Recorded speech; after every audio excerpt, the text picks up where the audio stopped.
All right, here we go. Atomic batteries to power. Turbines to speed. Now, everything old is new again. America's entertainment pop culture talk show. It may well possess a rudimentary intelligence. I'm trying to think, but nothing happens. Felt a great disturbance in the Force. Hello, I'm Mr. Red. Come on, bark like a dog for me. Where's the goodies? Leave the gun.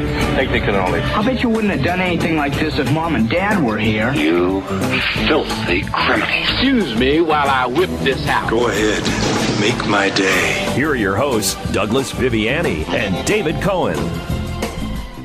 When I found you, I saw raw, untamed power, and beyond that, something truly special. I've seen this raw strength only once before. It didn't scare me enough then. It does now. Welcome to Everything Old is New Again. This show is going to scare you if you've not been scared already. And this is Douglas Viviani talking all things Star Wars, Last Jedi, Star Trek Discovery with the Sith himself, David Cohen. David, you there? I am here, Doug. He is actually, from what I understand, you have been transported somehow, some way to the thin red line between Star Wars Last Jedi and Star Trek Discovery, and you're going to report back to us at some point, make a decision which is the better franchise, I guess. Yes, that is correct, Doug. I'm in limbo right now. There you go, and hopefully we can hear you well enough to carry the day here. We also have with us our Rogues Gallery original member of the Rogues Gallery, Dr. Richter from Patchogue Family Dental, and what's the other one? Hampton Family Dental PC. How about that? Oh, you got to say the PC. That's important. You're right. Should, yes. And welcome aboard. Thank you very much, Douglas. Always a pleasure to be with you and David. There we go. That's great to hear. You know, that what we just heard was the latest in one of the true monsters of science fiction, Star Wars. That movie made, believe it or not, $600 million in the USA and a total of $1.3 billion worldwide. And it was just released in December. It's still making money. Again, of course, we'll talk about The Last Jedi. It was the #1 grossing movie of all of 2017, and that was, again, we're talking about just 1 month's income. Think about it. So it's still making money to this day. Anyway, that series started in 1977, 41 years ago. Do you remember when it started? I do. I remember it well. I saw it 7 times with my brother.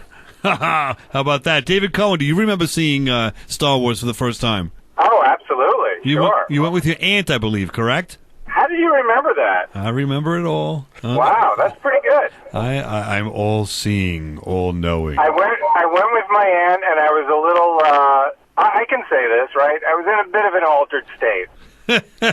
And you were in a state of mind where you were open to all things sci-fi, correct? I was open to all things, period, yes.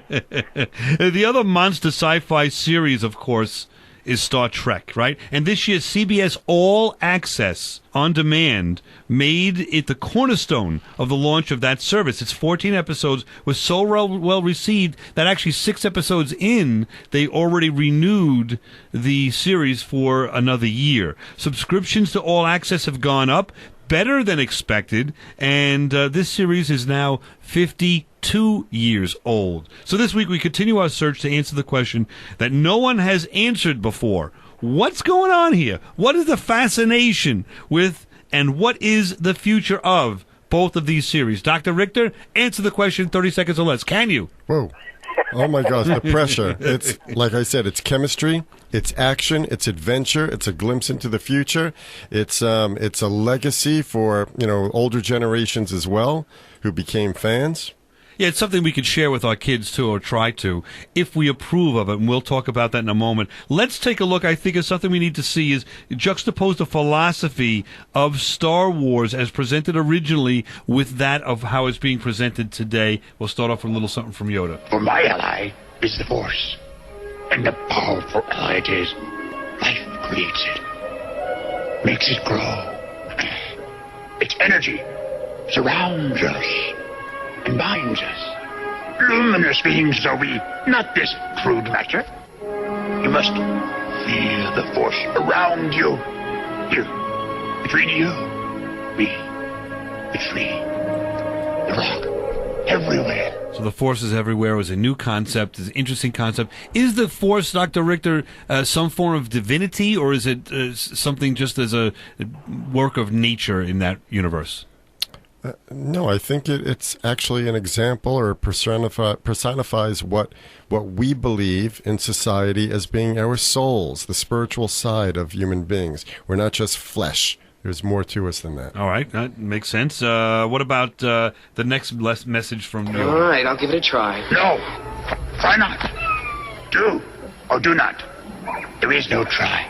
Does that resonate with you, David Cohen, in any way, shape, or form? Do or don't try? Oh, absolutely, yeah. I remember that. Yes. And did it have any effect upon you? Just curious. It did. It still does to this day, which is why I think, this continues to resonate with new generations also. And that's the question. Is that message we just heard about, and we'll talk about it in a minute, but is that message presented in the new incarnation? I agree with you. It resonated with me tremendously, but I haven't seen that in the latest. Let's just listen to get a couple of these clips out of the way, and we can have a little discussion. How about talking about fear? Fear is the path to the dark side. Fear leads to anger. Anger leads to hate. Hate leads to suffering. Ah, Dr. Richter, I know that's one of your favorites. Yes, it is. Actually, the do or do not is one of my favorites as well. So you hit upon two biggies there. And why is this one about fear resonate with you? Nothing to fear but fear itself, huh? Yeah, again, it's all about your positive emotions, your negative emotions, the dark side, the light side. One emotion cascades to another. Okay, and this is true in life. And that's why the original series resonates and carries the day. Had philosophy. Yes, and again, we're going to talk about the new one, but let's talk about one more topic here. I don't believe it. That is why you fail. Faith in what? What is he talking about? Faith in a divine, faith in himself, something else? Dr. Richter. No, he's talking about... you set yourself up for failure, period, if you don't believe. And that, I think, was the moral to that. Yes, he was talking about the Force and how strong the Force was, and he didn't believe it. But again, it's a philosophy. It's a fundamental concept. Now, David, you've seen all the original three, correct? Yes. And did you see the next three that came from about 10 years ago, 15 years ago? No, sadly, I have not. And have you seen any of the new ones? Sadly, again, no. So it's a perfect position. It's not really sad because I want to know, why did you see the original three and not the remaining, what was it, 1, 2, 3, 4, 5 of them thereafter? Because I think when the next three came out, I took it from other people who were much more into Star Wars than I ever was. And I wasn't really hearing good things about them, so I never saw them. So then when it rebooted recently, recently I didn't see it because I really had no one to go with. So that's the reason there. Your son got a little older and your wife is of no interest, correct? Correct. And I'm not at the age where I'm comfortable going to a movie theater by myself. Well, I'll tell you what I did. I had Leo and I had a Saturday afternoon, and I sat down and I rented both of the newest incarnations, and we turned the lights down and watched them, and we did have some fun with it. And he's only 6, so 5.5, so he's not looking for these messages. He had some fun with it. I hope that carries the day, but it's so much nicer, easier, better to see these movies in the theater, no, Doctor? Absolutely. The theater is the way to go. Because you've got that crowd and the excitement and the energy. Yeah, the energy, right? The force of nature of individuals feeling positive towards this incarnation. All right, well, my only question then is, and we'll talk about this in the next segment, but what about and what have they done with this now? Dr. Richter, just a minute's worth of what do you feel? Are these messages important? And if they are so, are they carrying the day in today's incarnations? No. Again, there's a lack of faith and belief, and everything is gravitated towards action. So philosophy is diluted out now in the latest So trilogy. we should not really have any faith that the new series is going to continue with these themes or add to it, huh? No, I think we live in a different age now. And it's not a better age than if there's no thought beyond the shoot 'em up, right? Correct. All right, David, you agree or disagree? Where do you think this is going? From just you haven't seen the movies, but hearing this discussion, is it all irrelevant what we're talking about, this philosophy, or do these discussions and themes, are they necessary to make a successful movie franchise? Well, I mean, Hollywood thinks they're necessary, obviously. I don't think they are. I'd love to see a Star Trek movie or franchise or Star Wars that goes back to the original themes or expands on the original themes and isn't so much, action driven. To me, I wouldn't mind going to the theater alone to see something like that. See, I agree. And we'll be back because we're going to now talk about the old Star Trek philosophy and then we're going to dive into more of discussion of both of these classic science fiction series right after this. And everything old's new again. Now, back to America's entertainment pop culture talk show. Everything old is new again with Douglas Viviani and David Cohen. From hell's heart, I stab at thee. For hate's sake, I spit my last breath at thee. Welcome to Everything Old is New Again. This is a discussion of Star Trek in this aspect. What philosophy of Star Trek carried the day to make it a series that has lasted 52 years, and there's a new incarnation on All Access, the CBS All Access, that is as popular as ever. We're here with David Cohen, who's in the Netherlands there in between, I guess you could say, Star Wars and Star Trek, trying to get a little feel. He'll eventually make a determination which is the better series based on Everything Old is New Again's discussion. David, you there? I'm still here, yes. All right, and we're also joined by Dr. Richter, a member of the Rogues Gallery of Everything Old is New Again. Doctor, I played that quote, which was from Moby Dick and certainly written by Herman Melville, and a classic author with a classic story. Why did I play that, do you think? Just throw that at you.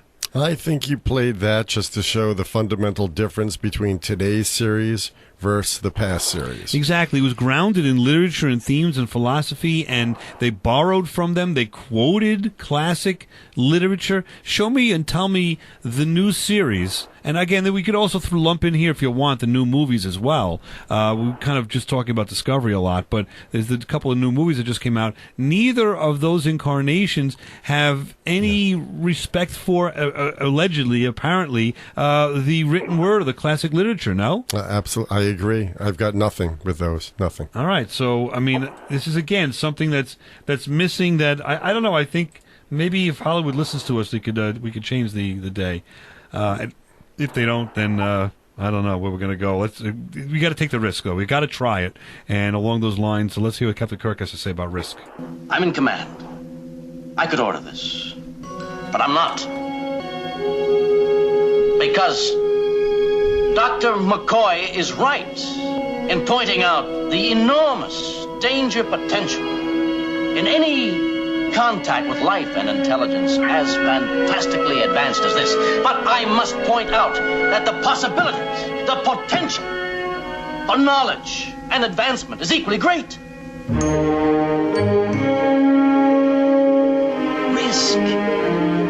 Risk is our business. David Cohen, we've taken a risk to have you call in from the Netherlands there. Does that resonate with you? Do you remember that? Or do you think that's overacting or acting at its best? Well, if it's Shatner, it's overacting, period. So, but can I throw a question back at you two guys? Of course. So, they're 50 years old each, right, about Star Wars and Star Trek. Have there been any other franchises that have captured your imagination, even to a fraction of the degree that those two have in the past 40 years of your life? Doctor? Well, recently, all the Marvel movie franchise. I was going to say the same exact thing. because Marvel to us were comic books in the 60s. Yeah, we grew up with we it. dreamed of what we have now.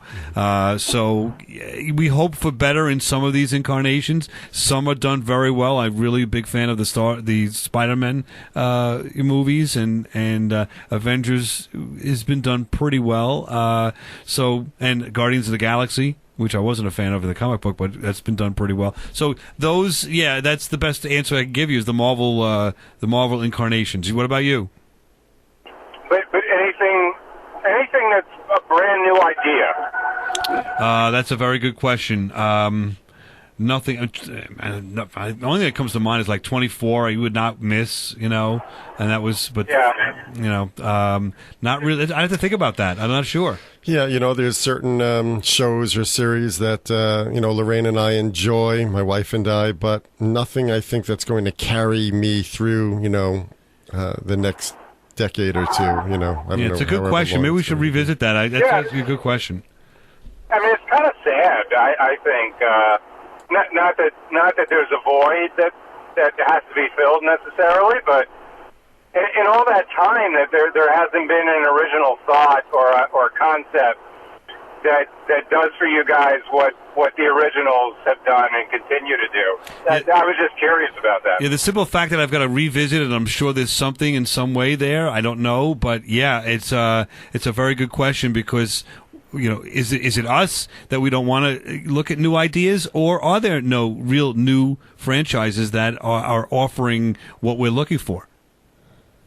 So I really fell for Fringe. I enjoyed Fringe. I enjoyed, but that didn't last that long, and it didn't. Nothing's really right. All right, we'll revisit that, and let's just hear about a little something from Captain Kirk. Captain Kirk. Captain Kirk! I'm Captain Kirk! Now, Doctor, was that a little bit of overacting, or was that really spot on? I thought that's how I feel in the morning when I wake up. All right, now let's explain what was going on there. Maybe Mr. Spock will do that. And what is it that makes one man an exceptional leader? We see here indications that it is his negative side which makes him strong. That his evil side, if you will, properly controlled and disciplined, is vital to his strength. Your negative side, removed from you, the power of command begins to elude you. So there we're looking at, again, some of the philosophies, or at least examination of human nature that Star Trek has the ability to do, and that was a situation where Kirk was split in two by the transporter, and one was good and one was evil, and Dr. Richter... tell me if you even remember that episode.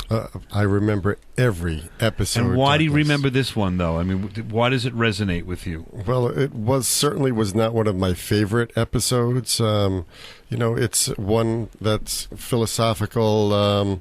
It's up for philosophical debate. Well, and that's it, and it's the underpinnings of the show is let's throw some theories out there. Let's throw some stuff. There wasn't a lot of action in that show. It's a little fight at the end. That's about it. Mm-hmm. And it was enthralling. Let's just go one more look at a different topic that Star Trek examined in the 60s. I'm not interested in discussing our differences.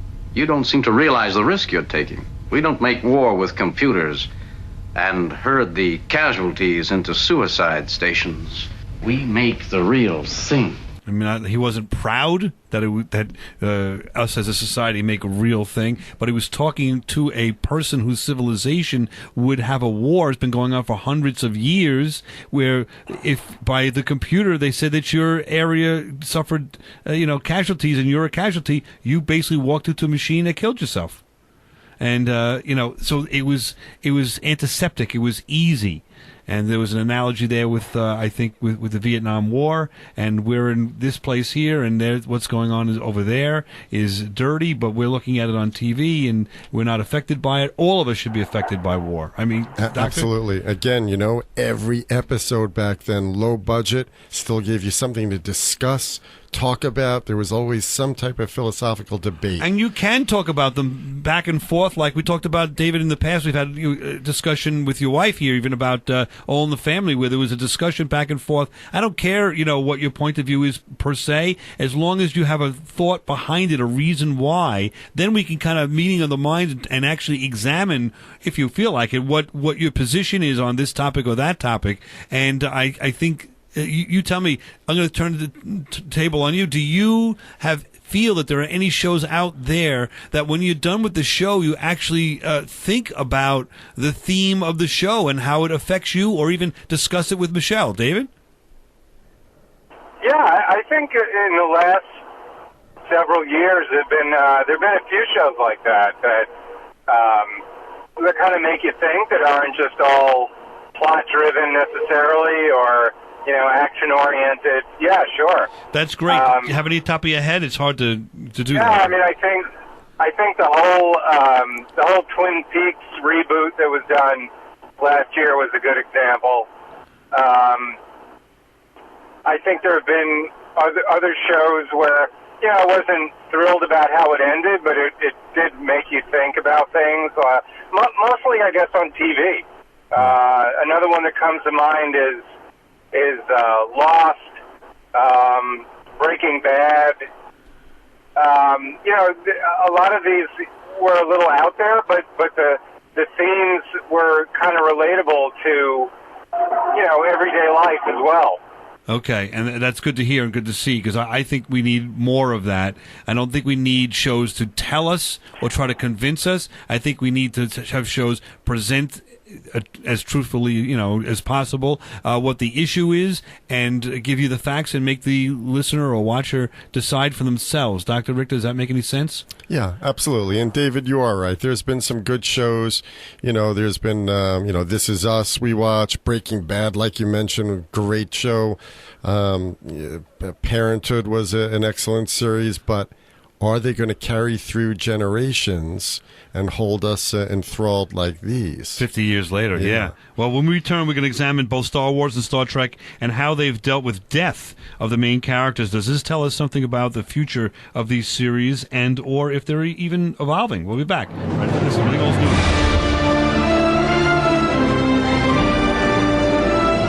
Now, back to America's entertainment pop culture talk show. Everything old is new again, with Douglas Viviani and David Cohen. Good.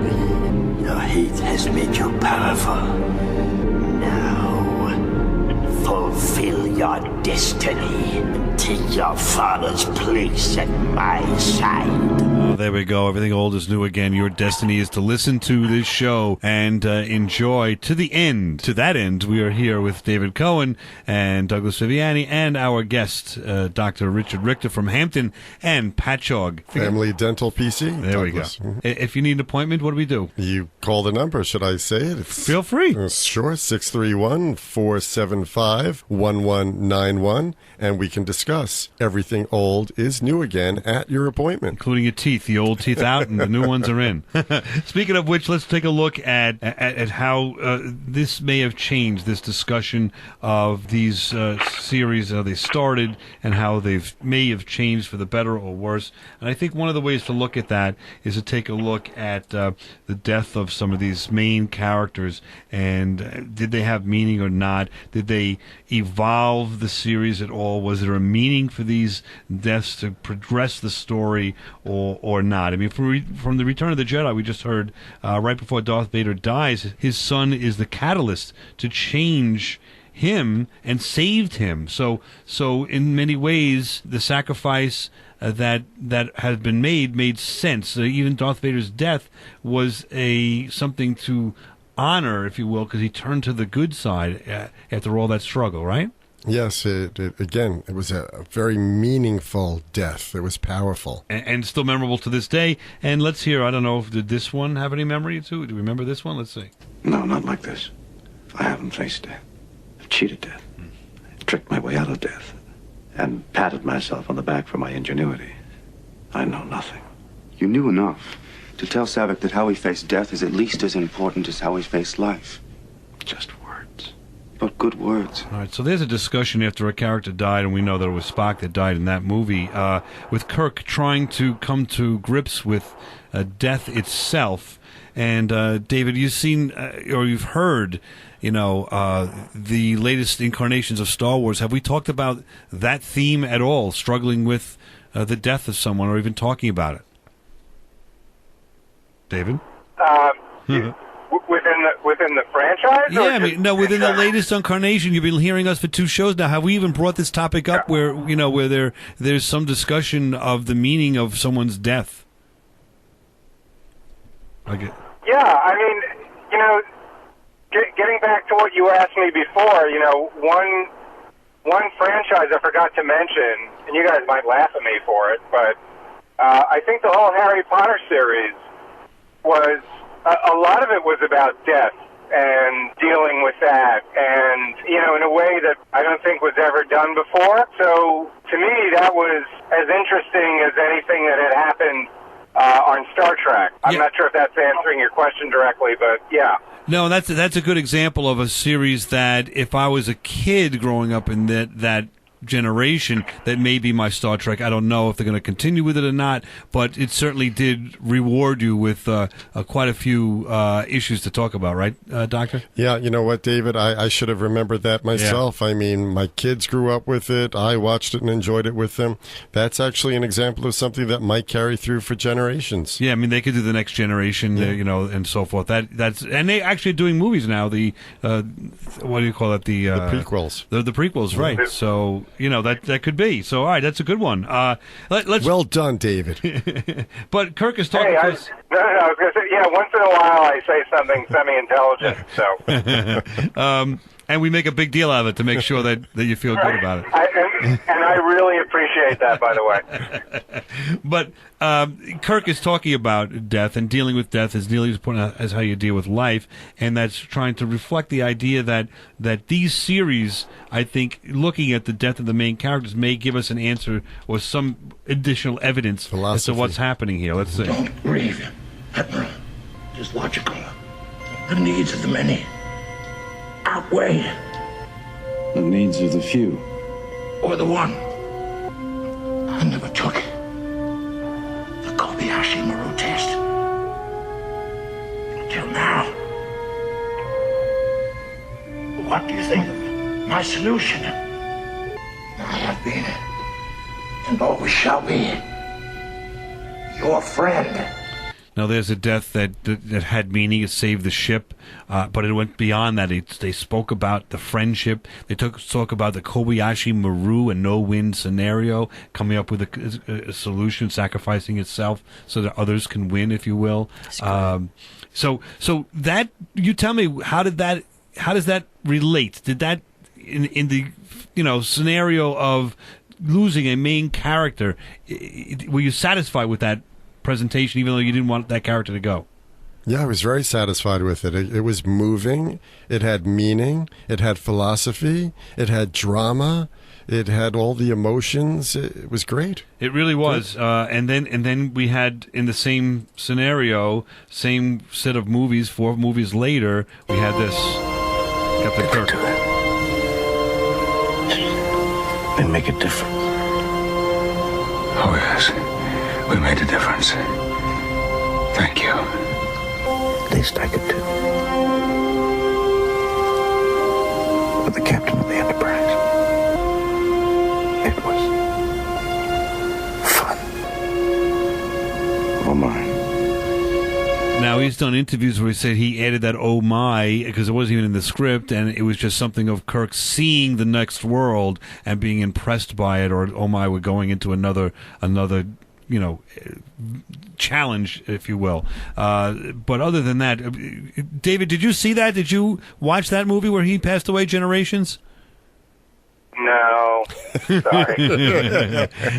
So, Doctor, did that carry for you the same gravitas as Spock? It did. It worked. I enjoyed the movie. I enjoyed the way they wrote out the character, And again, he was saving the day. It had some meaning to it. It may have been more done a little differently, but it was something there. And that's what you want. You want to see your heroes on the screen. If they're going to be written out and killed off, That's what you want. You want some payoff. You want some reason for it, and he's passing the torch to Picard, so it all kind of made sense. And then now we jump and leapfrog now to the death of Han Solo in The Force Awakens. It's too late. No, it's not. Leave here with me. Come home. I miss you. I'm being torn apart. I want to be free of this pain. I know what I have to do, but I don't know if I have the strength to do it. Will you help me?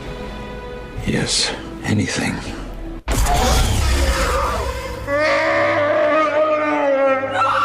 Okay, now, Dr. Richter, this may be a difficult question based upon what we just heard from Kirk and Spock passing away with some significance.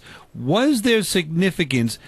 Did the character Han Solo know what was going to happen? And, or if so, did he know it would help his son? Or was it a total meaningless passing? Well, that particular death scene, I enjoyed because it surprised me. Right. I thought it was going to be a little more cliched with him bringing his son, back over. And I wouldn't say it was meaningless. It's about parenting. It's about sacrificing yourself. Are you saying that he knew that his son was going to do this? He knew that it was a possibility, and he had hopes. And how did he think that his death would help his son, though? No, I don't think he went in there with certainty that he was going to die. I think he felt like risking his life to try and bring his son back. No doubt. Where the meaning was. Right, but when he, at the end of that clip there, he says, "I'll help you, what do you need to do?" I don't think he knew that his son was going to take his life. Yeah. And therefore, he was acting on his information that he had in the best way possible for his son. But now in the bigger picture, that was supposed to have this character, Kylo Ren, become truly dark, on the dark side, with no redeemable characteristics and no more doubt. The next movie, spoiler alert if you want to turn this off, the next movie, he has the opportunity to take his mom's life and doesn't do so. Yeah. So that's inconsistent. How do we explain that? Talk about that a little bit. Yeah, it seems like he makes the unredeemable act in killing his father, and now he's washed away the last vestiges of good in him. And you're right. What the heck? All of a sudden he can't kill his mom. Exactly. And spoiler alert for the latest movie, Last Jedi, this is the death of Luke Skywalker, one of the most revered characters in all of science fiction. There's not even a word. He just disappears. And there's no words after. That's it. No one even spoke about it. No one even talked about it. It's Luke Skywalker dies? Yes, it's unbelievable, but this did not have any kind of significance whatsoever.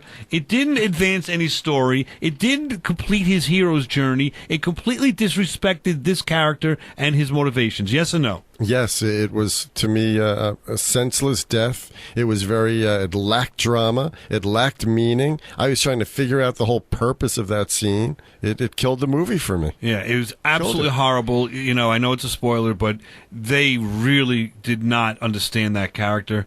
I'm thinking that we've got writers here sometimes that don't even look in the past. I'm sorry. We have people that may have never even seen or understood that character. I can only come to that conclusion because it was the worst death of any main hero I've ever seen. We'll be back right after this on Everything Old is New Again to examine why we're talking about both of these topics. This is Everything Old is New Again, America's entertainment pop culture talk show with Douglas Viviani and David Cohen. You have the right not to watch. You have the right to turn it off. But it is a sort of symbiotic relationship. If you go with open minds and open hearts, you may be rewarded. Whereas if you go with, a set of impossible to realize expectations, which even you cannot specifically define, then we're bound to fail. And so I'm saying, get loose. There we go. That's Nicholas Mayer. We're back here and Everything Old is New Again. He's talking about Discovery, the new series, before it came out. Dr. Richter and I were at that convention. You can hear us mumbling in the background. And I think that's the thing now. Let's look at these series with an open mind and try to talk about what is the future. Are they worthwhile? We just spoke about the death of Luke Skywalker and how insignificant it was and how it didn't propel this story whatsoever. Even Mark Hamill, I've heard in interviews, has been very disturbed about the way that they treated this character. I don't think that they understood what was going on, or that to be offending anybody. Doctor, do you think there's a good future or not for the Star Wars based upon what we just saw?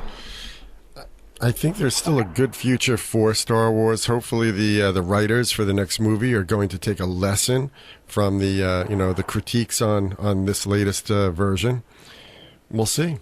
Okay, let's hear a little something about Star Trek. Let's just listen to the only Spock we've got remaining here, Mr. Quinto himself, right? And see what he has to say about Star Trek. And really cultivate an appreciation for it and understand the intellectual underpinnings of what the stories were actually about. But underneath them, I think, were some themes and ideas that are really relevant and resonant to society and reflective of what the cultural movements were of the day. And that's what we're talking about, the Star Trek movies. David, have you seen any of the Star Trek movies, the latest incarnations?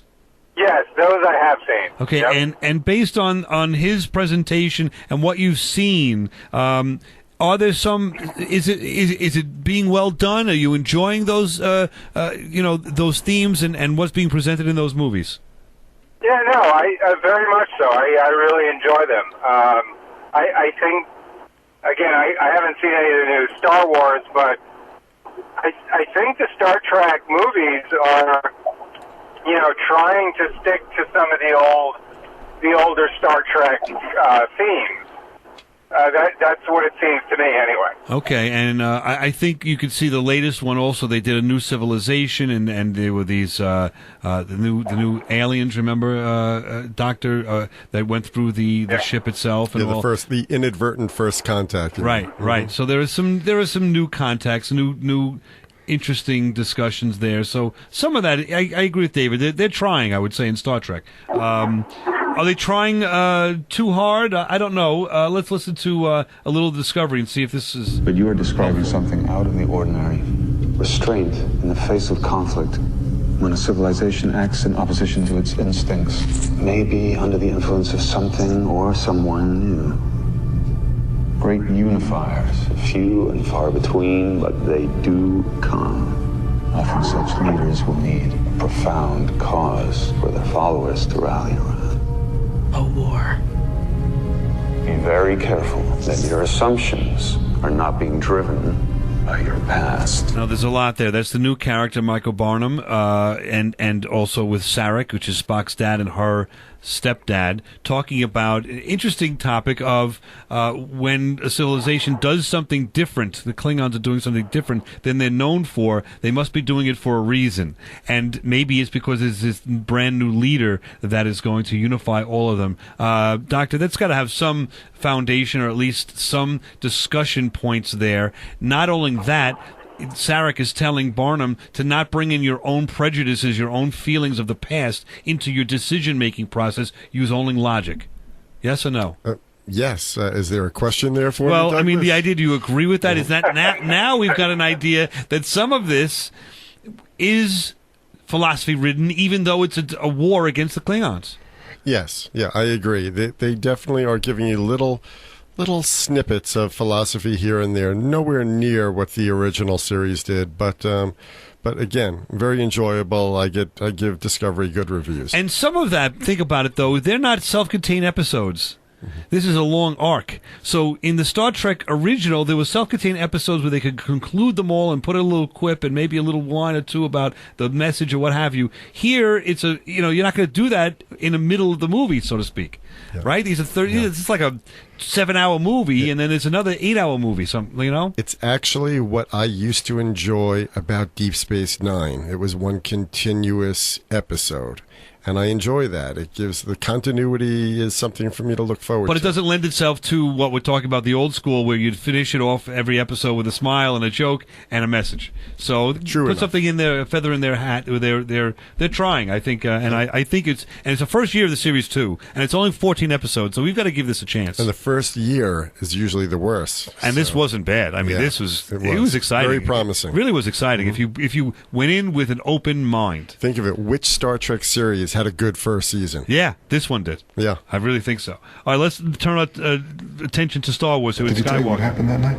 The latest movie. Yes. No. He had sensed my power, as he senses yours, and he feared it.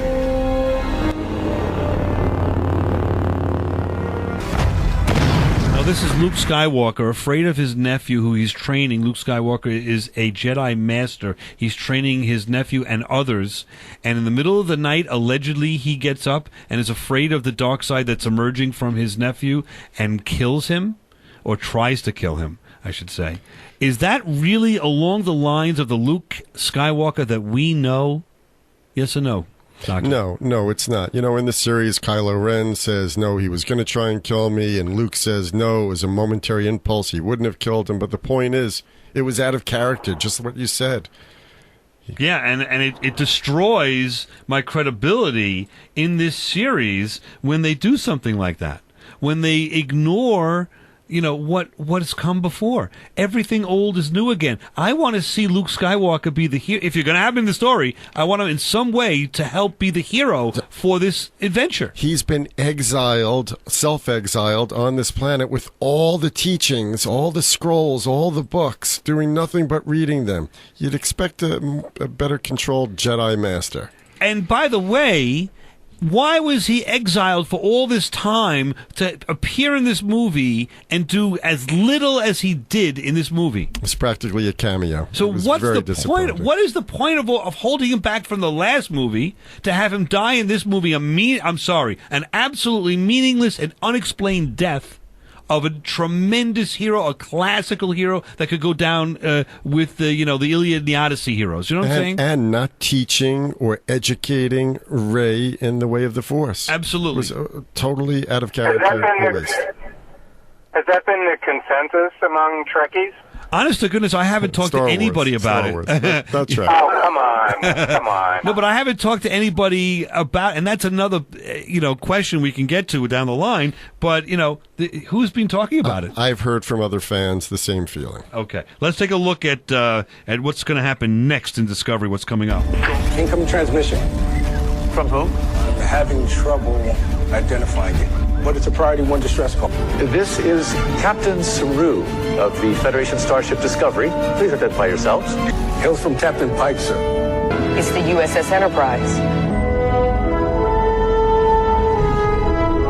All right, so now this is what gets me excited. We've got some exciting television coming up with CBS All Access, Star Trek Discovery. Yes or no, Doctor? Yes. I mean, Discovery meets Enterprise. With Captain Pike, exciting. And Spock should be on that ship. Oh, interesting. Fascinating. Wait, so they're going back.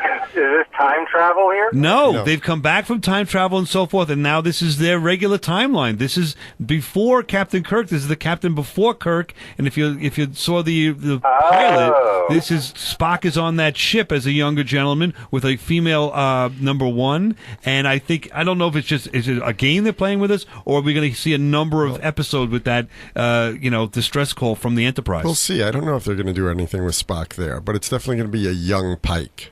Yeah, it's going to be. I think it's exciting either way. Very but exciting. Spock, we know Spock is on that ship, so he's got to be interacting in some way. That's got to happen, but it doesn't have to happen for it to be exciting. And we'll find out. Now we know that Disney World and Disneyland have Star Wars all over the place. So there's a future for Star Wars. Is the future bright or not? Based on what I've seen, I don't know. Let's hear what Yoda has to say to give us a little hint. I don't know where we're going with this. Heeded my words not, did you? Pass on what you have learned. Strength, mastery, but weakness, folly, failure also. Yes, failure most of all. The greatest teacher, failure is. We are what they grow beyond. That is the true burden of all masters. All right, so, that's pretty cool. I always liked Yoda to give us some of those messages. We are what they grow beyond. We are looking at these series and hoping that they grow beyond the original.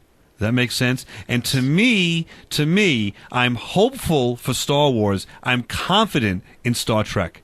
David, what do you think? I think that Yoda sounds a lot like Grover from Sesame Street. Has anyone ever realized that before?